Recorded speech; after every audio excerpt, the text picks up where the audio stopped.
Hey ladies and gentlemen, and welcome back to my next video. Today I'm reading the third part of Holding Up a Train. So let's begin.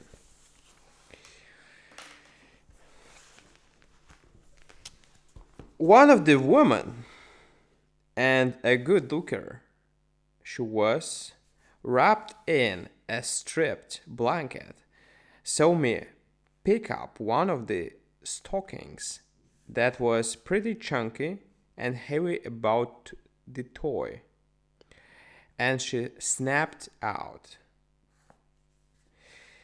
"That's mine, sir. You are not in the business of robbing a woman, are you?" Now, and this was our first holdup, we hadn't agreed upon any code of ethics, so I hardly knew what to answer. But anyway, I replied, "Well, not as a specialty. If this contains your personal property, you can have it back." "It just does," she declared eagerly, and reached out her hand for it. "You'll excuse me taking a look at the contents," I said, holding the stockings up by the toy. Out dumped a big gent's gold watch worth 200, a gent's leather pocketbook that we afterward found to contain $600 and 32 caliber revolver, and the only thing of the lot that could have been a lady's personal property was a silver bracelet worth about 50 cents. I said, "Madame, here's your property," and handed her the bracelet. "Now," I went on, "how can you expect us to act square with you when you try to deceive deceive deceive us in this manner? I'm surprised as at such conduct." The young woman flushed up as if she had been caught doing something dishonest. Some other woman down the line called out, "The mean thing!"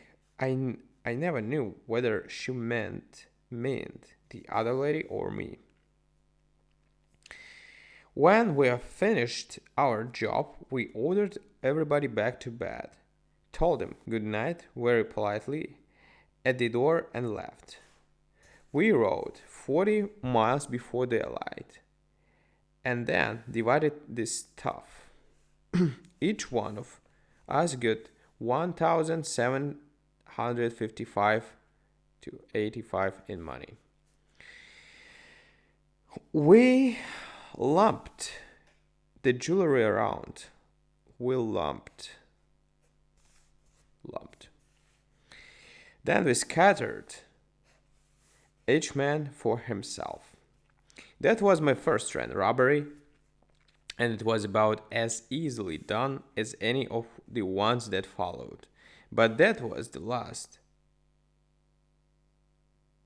only time I ever went through the passengers.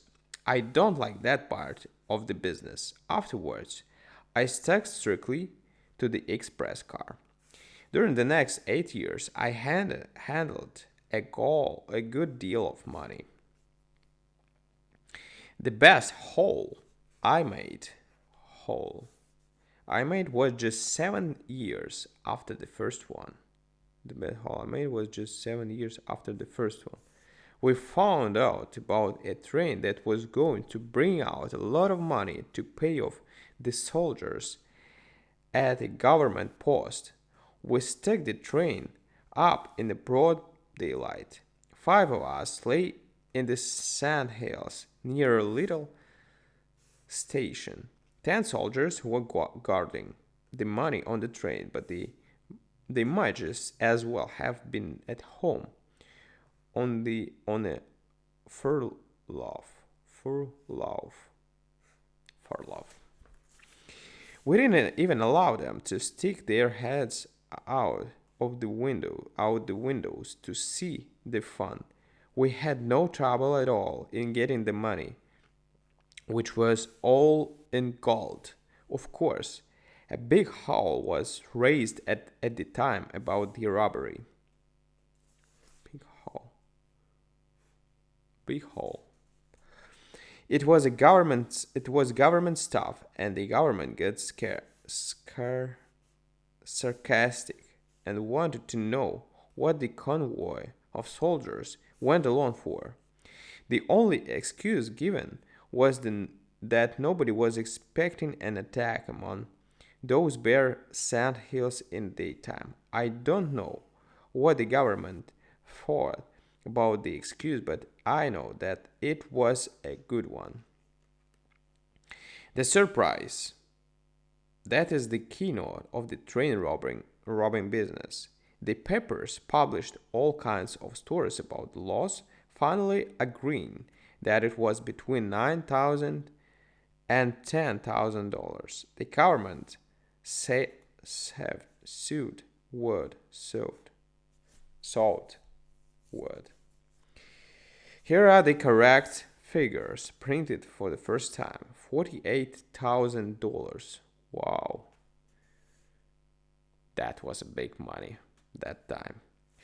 If anybody will take the trouble to look over Uncle Sam's private accounts for that little debit debt to profit and loss, well, we will find that I'm right to a cent. By that time, we were expert enough to know what to do. We rode due west 20 miles, making a trail that a Broadway policeman could have followed, and then we doubled back, hiding our tracks. On the second night after the holdup, while possessed were scouring the country in every direction, Jim and I were eating supper in the second story of a friend's house in the town where the alarm started from. Our friend pointed out to us in an office across the street a printing press at work, striking off handbills, offering a reward for our capture. I've been asked what we do with the money. I've been asked what we do with the money we get. Well, I never could account for a tenth part of it after it was spent. I it goes fast and freely. An outlaw was has to have a good many friends. A highly respected citizen may and often does get along with very few, but a man of the Dodge has got to have side kickers with angry pizzazz and reward hungry officers cutting out a hot trail for him. He must have a few places scattered about the country where he can stop and feed himself and his horse and get a few hours sleep without having to keep both eyes open. When he makes a hole, he feels like dropping some of the coin with these friends, and he does it liberally.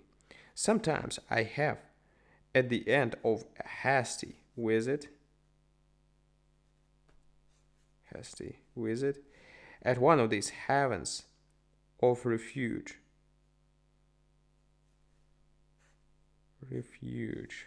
It's like decline, no?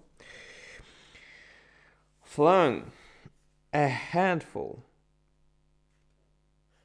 a handful of gold and bills into the laps of kids playing on the floor without knowing whether my contribution was $100 or 1,000.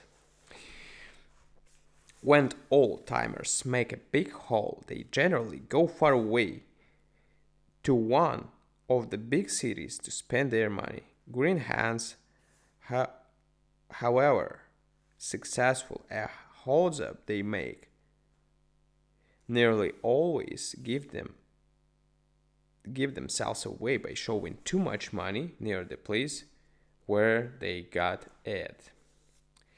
Alright, guys, that was the third part, and we're gonna finish this story tomorrow.